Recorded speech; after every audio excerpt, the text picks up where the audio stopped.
Sure, my name is Richard Hartung. I'm the Managing Director of Transcarta. We do consulting on payment products, focusing on strategy and operations. I've been in the payments industry in Asia for over 20 years.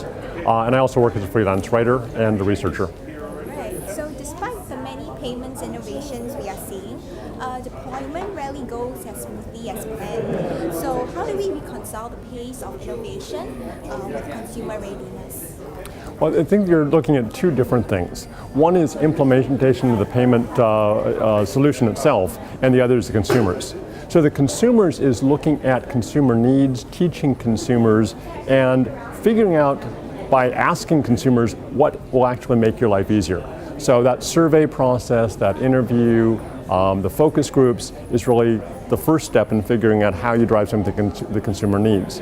The second step is the actual implementation of whatever that solution is, whether it's the tap and go of a mobile or it is a new loyalty program. Then it is working the IT staff working well with the business staff and the third-party vendor to come up with a project plan, regular meetings, and make sure implementation of that solution goes smoothly. And after it rolls out, testing it to make sure it works, and doing that testing thoroughly. Right. So looking at the big picture, what are the three trends that will change the payments landscape in the next 3 to 5 years? In the next 3 to 5 years, one of the most interesting things to me is the emergence of acquiring. Merchant acquiring is really the hotbed of innovation. So you're seeing phones that can be used as terminals. So that will be one significant change that makes the terminals almost ubiquitous, that you or I can accept payments, as can a whole variety of merchants. So that will change, and will also change the cashier experience, because you can have roving cashiers like you have in the Apple Store now at almost any retailer. The second is the gradual adoption of mobile. And that is a gradual process in most places, because again, it's going back to the customer experience. Customers are comfortable with plastic.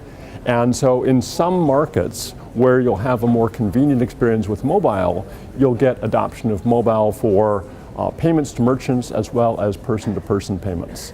And the other exciting space is loyalty. So there are programs, whether it's the daily deals, like the Groupon type things, whether it is the points programs, whether it is holistic rewards, but loyalty to retain the customers you have and drive usage through that loyalty program. Okay, so what innovations does the industry need, in your own opinion, and where should payments innovation focus on, the transaction itself or the value exchange around it? Again, it goes back to the customer. What does the customer actually need? So if I'm focusing on innovation, I'm saying, what can I do to make payments easier to the customer and get them to use new solutions more? So most of the focus is going to be on mobile, that is at the merchant, accepting mobile, moving it over to mobile for the customer, but also for the plastic cards that are there, and plastic is not likely to go away for a long time, adding value and making smart cards smart. So the mobile payments space is huge. So with operators, banks, non-banks competing for a piece of the pie. So who do you think will emerge dominant in this space? I think what you'll see is increasing partnerships and increasing cooperation, because the challenge over the past several years has been getting the banks and the telcos and the regulators all to work together. You're beginning to see more cooperation in some of the markets where the various players begin to work together. Some of that is coming through vendors that bring people together. Some of it is regulators, as happened in Singapore, with the regulator bringing all the different parties together. So I think it's more of a partnership model. There are some markets that are different. So in the Philippines, the telcos have been really the dominant party, for example.